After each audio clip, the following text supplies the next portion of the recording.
And to hear more about the family, we're going to hear a testimony. And it's from our dear brother Shaun. So if I would like to invite out Shaun.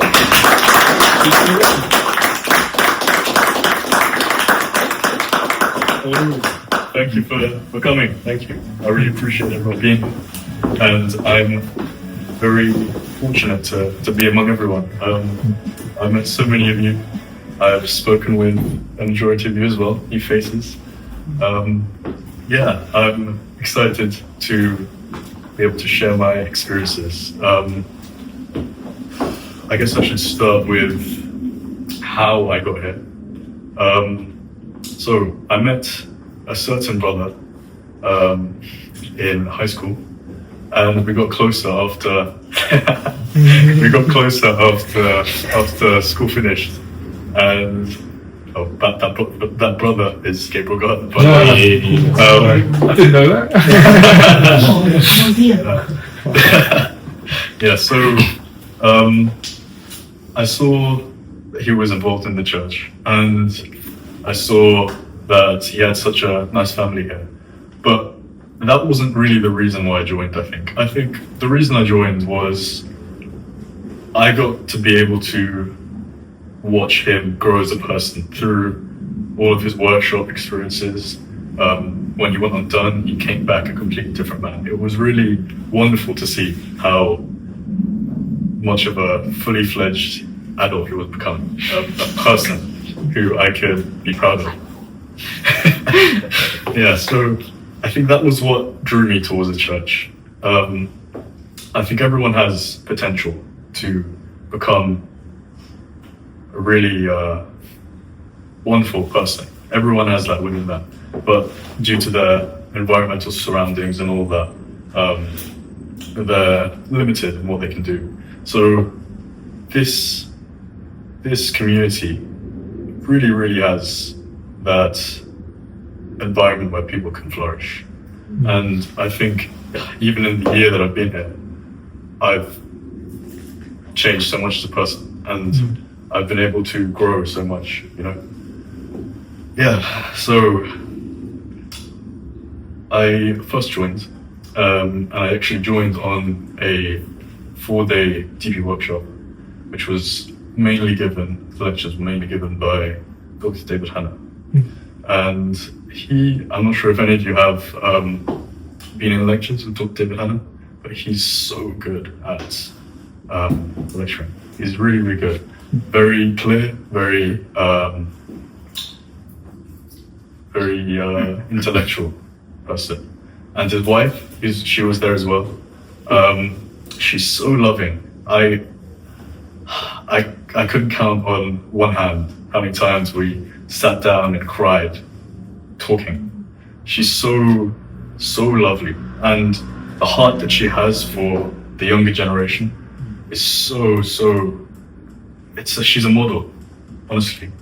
I think she was a big reason why I felt so welcomed on that workshop. And it wasn't just for me. She didn't favor me because I was a guest on the workshop. She was like that for everyone, and she's still like that. If you see her at the events when she comes down, she's so loving. She goes to everyone and says hi and hugs them, and it's really lovely to be a family then. You can definitely feel that we're one family under God, And this church, this movement really came to me at a time when I needed it the most. You probably hear that a lot from first gens who speak about their experiences, but I think that couldn't be more true. I got so much help from Gabriel's mother and father, and of course Gabriel himself. And I'm so grateful, because at the time, well, I guess before that as well, my family were not in a great position. I guess my mother and father were they didn't have too much of a close relationship. Their marriage wasn't too strong. But in September, or August 2024, we had an incident, and we had the police and social services involved, and it was quite difficult for me because at the time I was 17, I was a kid, and I was out shopping for DOB. I had a gold DOB the weekend after, and I was shopping with friends. My brother called me. It was a whole thing, and it hit me like a truck. Reality hit me like a truck, and I thought I had, whilst it wasn't perfect, I had a family who was there for me, and I didn't have to worry. I had a mother, I had a father, and my 2 younger brothers. But yeah, in a moment, it was all, my reality was shattered because, my mother clearly wasn't happy in the marriage, and she did a couple of things. Anyway, that led to a big thing where I wasn't able to live with both of my parents at the same time for a long time. And actually, I think Heavenly Parent gave me Gabriel's parents during that time to help me realize what a blessed family should be like. Of course, I know his family really well, and they have their ups and downs and everything, but they're wonderful people. I think we should, within our own families, we can look past the little things and really embrace the flaws and strengths of every family member. And yeah, it's something that's really evident in this community.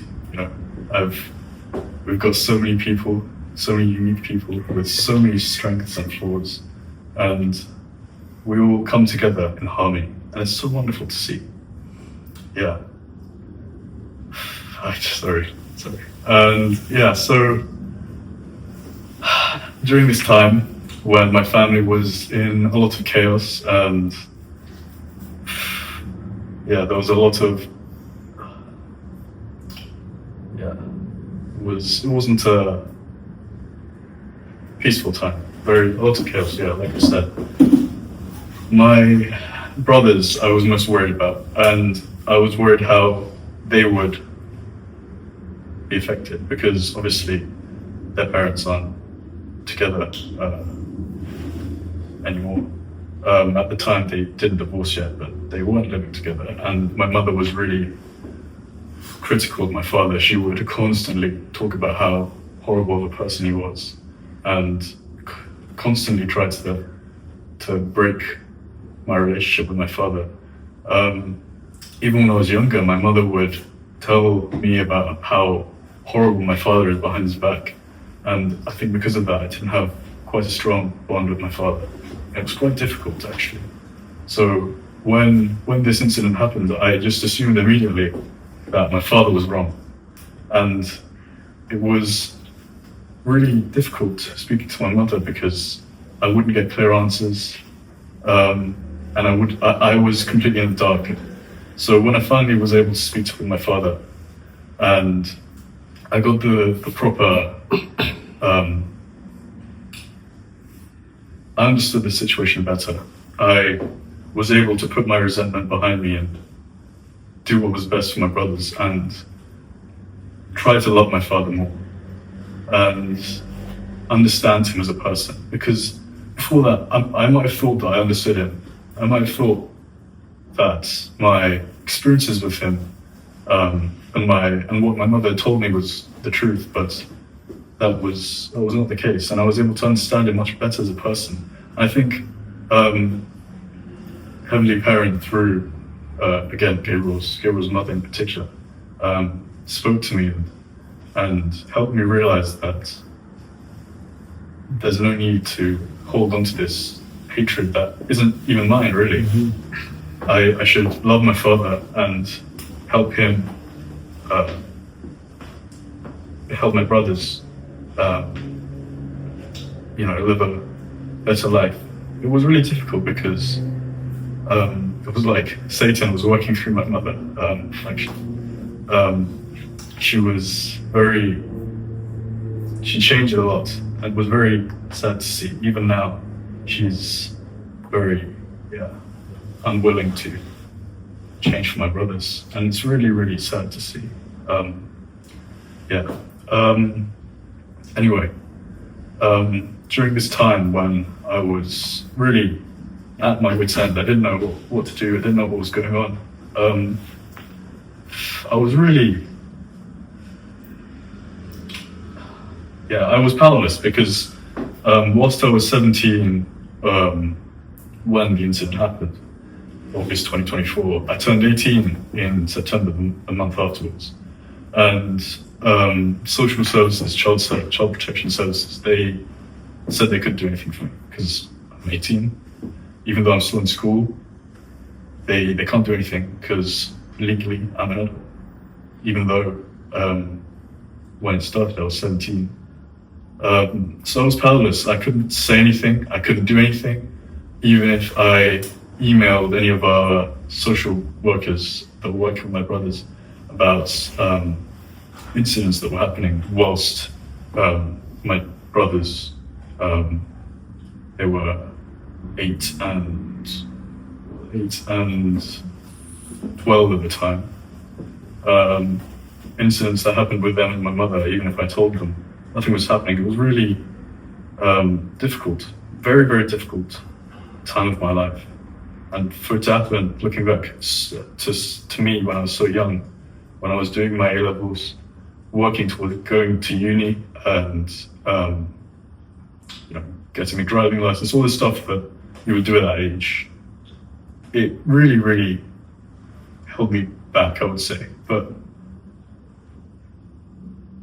it held me back. It felt like it held me back.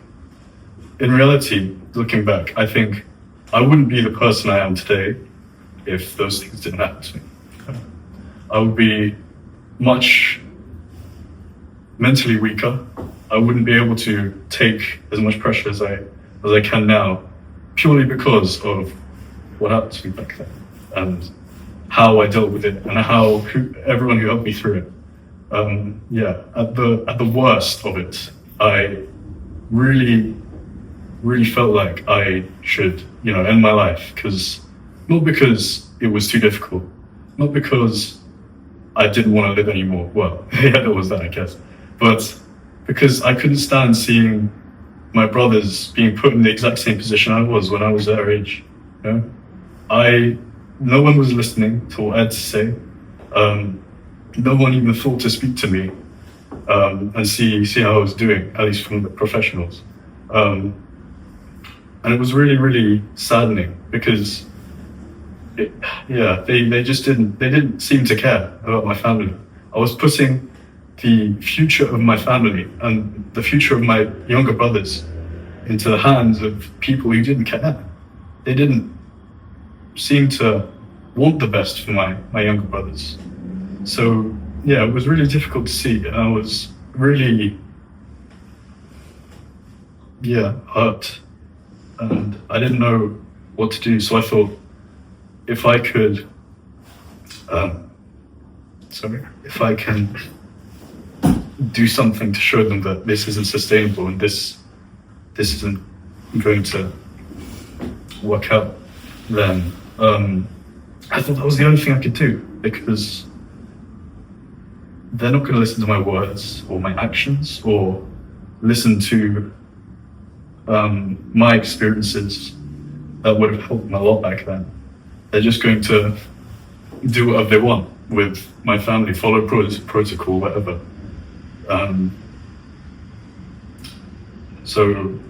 I thought it would be best if I just showed them how serious the situation really is. Unfortunately, I didn't go through that because I'm here. But I got a lot of help from Gabriel's son, and it helped me so much. Actually, there was one day when I had a fight with my father, and it was really not violent, but it was a shouting match for sure. And I couldn't take it anymore, so I just left the house. I left the house to cool down, and I got on a bus whilst my father was running after me, and because he was scared I would do something, and he called. Fortunately, before this, I put him in contact with Gabriel, and he called Gabriel and told him, let him know the situation. And Gabriel was in Prague at the time. He wasn't even in the UK. He called Gabriel and he told him what happened and where I went. And Gabriel, he called me. He called his parents. He called his parents and asked them if they could help. And of course, they're so loving and said yes. And I was on the bus at the time, going who knows where, just out of the house. I wanted some time to myself. And Gabriel called me whilst I was on the bus, and he asked me how I was doing, and he told me that his parents could help me. And I told him how I felt, and I was really hopeless in that time, and it was really, really difficult, to see my brothers in a situation that I don't want them to be in. And that day, both of Gabriel's parents came in their car and picked me up and took me back to the house and let me stay the night. They understood that I didn't necessarily want to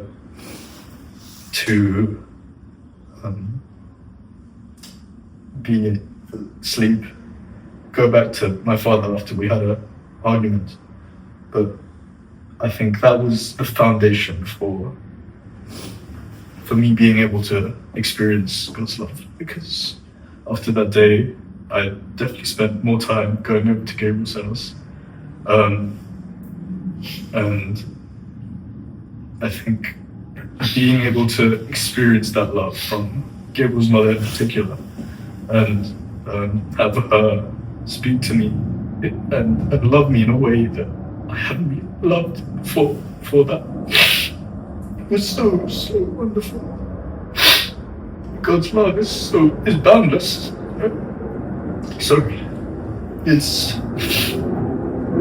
It comes to you at a time when you need it the most, and I think that's definitely true for me, And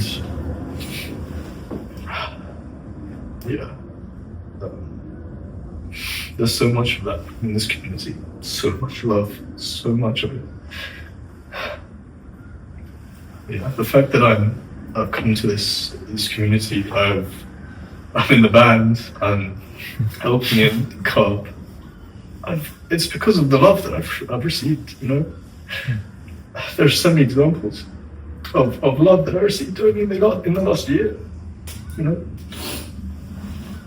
And honestly, for me to come from where I was almost a year and a half ago to now, and see how much I've improved, that wouldn't have been possible without God's love. Really wouldn't have been. True Father's done such a wonderful thing in bringing so many wonderful people to one place and having God present in their lives. So wonderful. Sorry.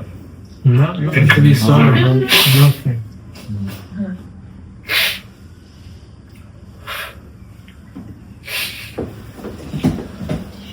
So, what was I?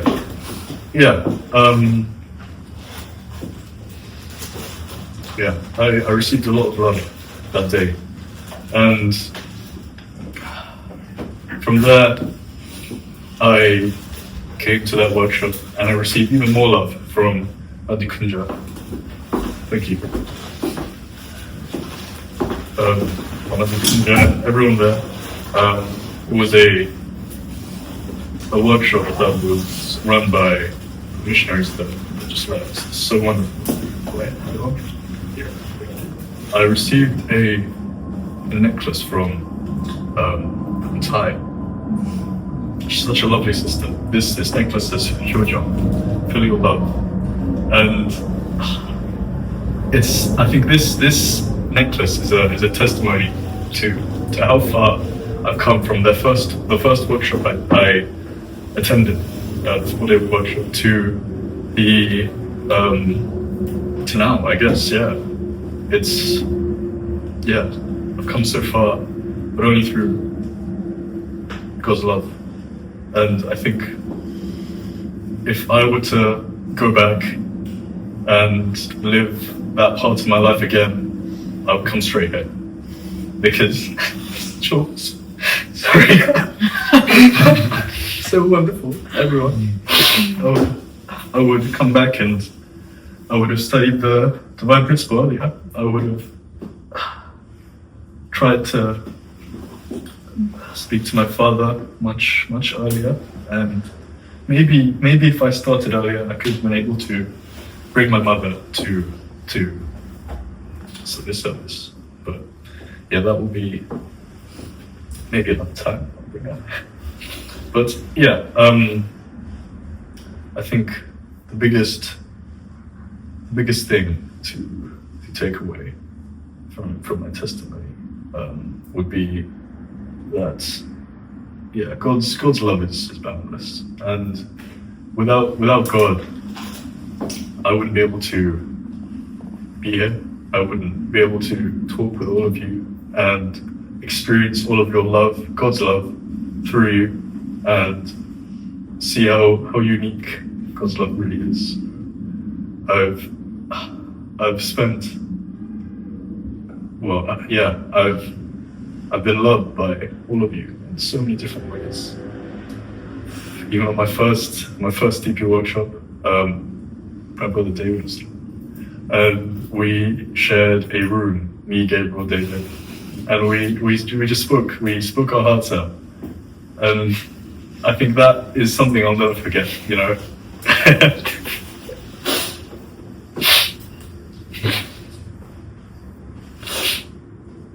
Yeah, I'll never forget how open it was, how loving that environment was. I think that was so pivotal in my relationship with Heavenly Parent. Having that space to be open and love freely through our words, through our actions. So invaluable. You can't get this anywhere else. Yeah, it's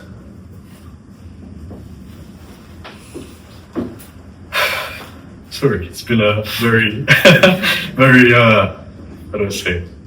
Yeah, I'm also crying, sorry. It's fine. Yeah. Spirit-free zone. Yeah, spirit-free zone. Free spirit.